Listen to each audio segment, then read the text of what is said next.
So what I'm going to go through here is kind of the rest of the top 4, so to speak, and just a couple unique clubs from each. I wanted to highlight specifically from Robert MacIntyre, who finished second. What a weekend for him, going under par both Saturday and Sunday. He's playing as of earlier this year was playing a TaylorMade Aeroburner 3-wood. Yep. And then Viktor Hovland, I know he's been doing all kinds of testing with the new G440 stuff. He's still playing a G425 LST and Ping I210 iron. Yeah. So just on those clubs particular, is there have you seen, in terms of any use fittings that you've done or getting players into something that might be more budget friendly, some success with any of those models? I know maybe the Aeroburner is even old enough where it's we don't have a ton of those. Yeah. But I mean, honestly, I can't tell you the last time I probably bought an Aeroburner to a fitting. The 425, if I'm doing a used driver fitting, it's almost always in there. I mean, it all depends on budget. We might try 430, but it's such a forgiving driver still that, I mean, there are so many players that could benefit. If you don't want to go out and buy a $650 driver, spend $3 and just get yourself into something that's going to work better for you. Absolutely get fit for it. But I mean, again, for both those guys, I think it just kind of comes down to they're very comfortable with that model, especially with that Aeroburner. I mean, the only reason I think he's still playing that is he just feels so comfortable and confident with it in the bag. Yeah. I mean, TaylorMade has made better fairway wood since then. I mean, even just the Sim would be significantly better from a performance standpoint. But I think he knows what it's going to do every time he hits it, and that's kind of why he's still playing it. I wonder if that's the only white club head left still on tour. It might be. I can't think of any. Can't other think of anyone right head. now. Yeah.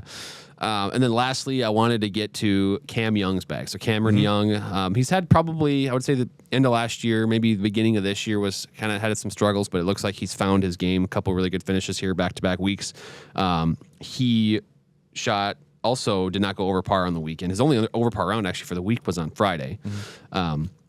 He has a GT2 driver and then the GT280. This is actually as of April, so I may have made a tweak or two for the U.S. Open, but nonetheless, GT280 in the bag. And then his iron set combo, I have to bring up because I know we talk about blending irons together. We talk about how maybe playing multiple models throughout your set can be advantageous. Titleist U505 3 iron, Titleist T200 4 iron, T100 5 iron. And then he's got a prototype set of muscle back blades, the Titleist 631 CY for his 639 iron. So he's got 4 different irons in his bag. Have you ever done that for a customer? I mean, I'm sure 3 is probably the most that you've done. I haven't gone to 4. I have done 3. Actually, it was with Titleist. We went T200 4 iron, T150 5 through 6, and then T100 the rest of the way down. I mean, that's not like a crazy splits. I mean, it's a lot of different iron types in there. But having 4, that's a lot. For him, I think it's all just about windows, if I had to guess. At his speed, I would imagine he swings down on it like crazy. Just to kind of fight the ball down. And with doing that, again, you might need stuff with a little bigger sole, a little lower center of gravity, just kind of launch the ball up. I know Titleist is also really big on, they want all irons to peak at the same height. That's why they're so big into split sets. Right. And honestly, the training I did out at TPI was extremely helpful for me as far as bringing stuff back and knowing how to split set stuff going forward. So that would kind of be my hypothesis as to why he's doing that. Yeah, I know in the last few generations of the T series, they've always made the irons so that they can blend really well. That's a big part of their development process with that. And then lastly, we talked about mini drivers a little bit. I mean, Cam was playing one, but there was a lot in play. Hitting the fairway at Oakmont was so important. And Adam Scott has been notorious. He was playing a lab putter, but he's been notorious for kind of as an equipment free agent right now, just kind of playing what he needs to play. And one of those this week was an R7 quad mini driver. We saw a few more of those in play. I think Justin Rose played one. I saw Tommy Fleetwood had one in the bag. Just quickly, your thoughts on the R7 quad and how that is playing itself out in fitting bays. I imagine it's been pretty successful. That was my favorite of the mini drivers this year. I mean, I would say that's kind of the one that's, I think, head and shoulders above the rest right now. It's really good off the ground still. I mean, it's a bigger head size than the 280, but you can still get it up in the air pretty easy, and honestly, it spins surprisingly well off the ground. But off the tee is where it's a freaking rocket launcher. Especially for weirdly slower players. I've had a lot of success where I can loft that thing up to 15 degrees and it just stays in the air forever. Where, I mean, we might lose a half a mile an hour club head speed from going to a shorter shaft.